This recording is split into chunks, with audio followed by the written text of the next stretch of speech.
Good morning, my reader friends. My name is Erin Rogoff, and welcome back to my BookTube channel, where today I will be discussing Recent Reads Part 23. The first book that I have been reading recently is The Sundown Motel by Simone St. James. This is a fictional mystery thriller novel, and it follows two different characters in a time-lapse storyline, Viv and Carly, aunt and niece. Viv's storyline focuses in 1982, so it's a little bit vintage, and Carly's storyline focuses in 2017, which is more modern. And in 1982, Viv leaves a broken home and builds a life for herself in the small town of Fell, New York, and then she disappears. Fast forward to 2017, we have Carly, who leaves college after her mom dies of cancer to search for answers concerning the disappearance of her Aunt Viv, who no one ever talks about. Why is that? We don't know. However, I am very into reading this book right now, and it is everything I hoped it would be and more. I would have to say that this book is very addictive, and I was on the 50th page by the end of the first day I started reading the book. And I have wanted to read this book since it first came out. How would I describe the characters? Carly is someone I can relate to. Even though she's a fictional character, she could definitely be a real person. And Viv is also a fascinating character because she escapes a broken home as the ugly duckling, then winds up in Fell, New York, and tries to rebuild her life, but fate intervenes and makes her disappear. So the mystery of what happened to her is thrilling and entertaining, and I am so intrigued by this darkness that follows her. I have no idea what it is, but I love it. Not the darkness itself, but just the aura of it, how there's so much mystery in these thrilling scenes that have to do with the occurrences before Viv's disappearance. And what was one thing that I loved about this book? I loved the time-lapse between 1982 and 2017. I do not have many time-lapse books featuring the 1980s, so this book is relatively iconic to me, if that makes any sense at all.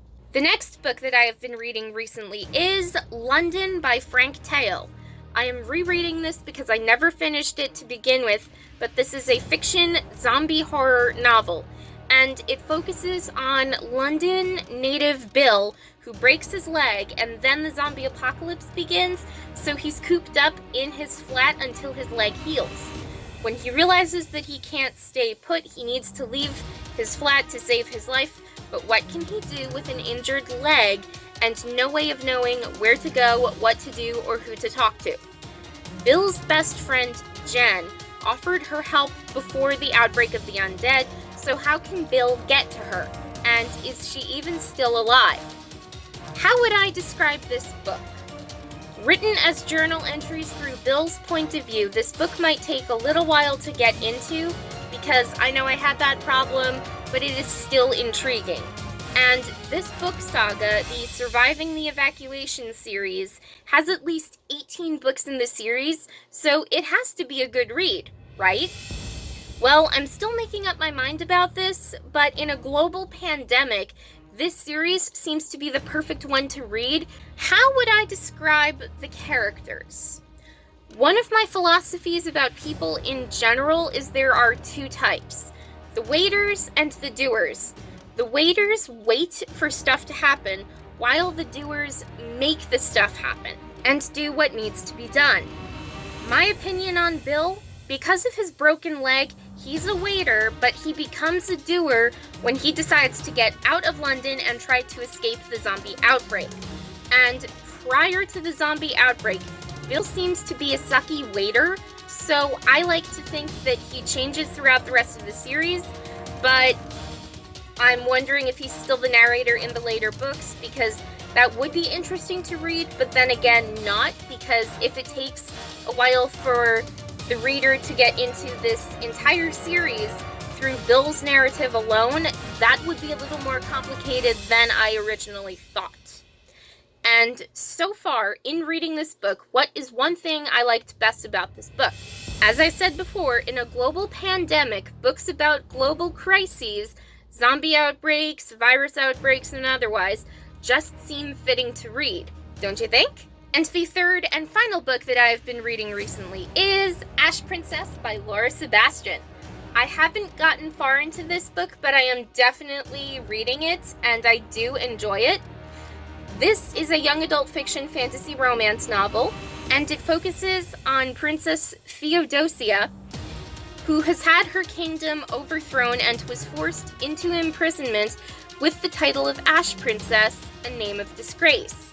So when Theo epiphanizes that her mind is sharper than any sword could ever hope to be, she is determined to win back her throne and make the Ash Princess title to be one of strength and one that is meant to be remembered. No one messes with the Ash Princess unless they want to get burned. How would I describe this book? Like I said before, I haven't gotten far into this book yet, but it's something that I've had on my bookshelves for a while and I haven't read yet, so I really want to read them now. How would I describe the characters? I don't know a whole lot about the rest of the characters to build my opinions, but I do like Theodosia because she is strong-minded, strong-willed, strong in general, and she is a strong female lead, and I definitely love characters like her, and I love her as a character, I really do. I have so much reasoning for it, yet I can't exactly put it into words, which is kind of weird to me because I'm a writer. Words are my thing. Moving on. What is one thing I like best about this book so far? I like the theme of a fire princess because of Daenerys Targaryen. She was an amazing character but received a not-so-happily ever after, so I have high hopes for Princess Theodosia, Ash Princess, and Lady Smoke, and Ember Queen. So, amazing author Laura Sebastian, I beg of you not to kill off our Lady Theo, please. Anyway, that is all for today, so if you enjoyed this video, hit that like button to show some support, subscribe to my BookTube channel to get more videos like this, turn on those notifications to be notified when I have a brand new video uploaded every other day. Keep on reading and have a great day, everyone!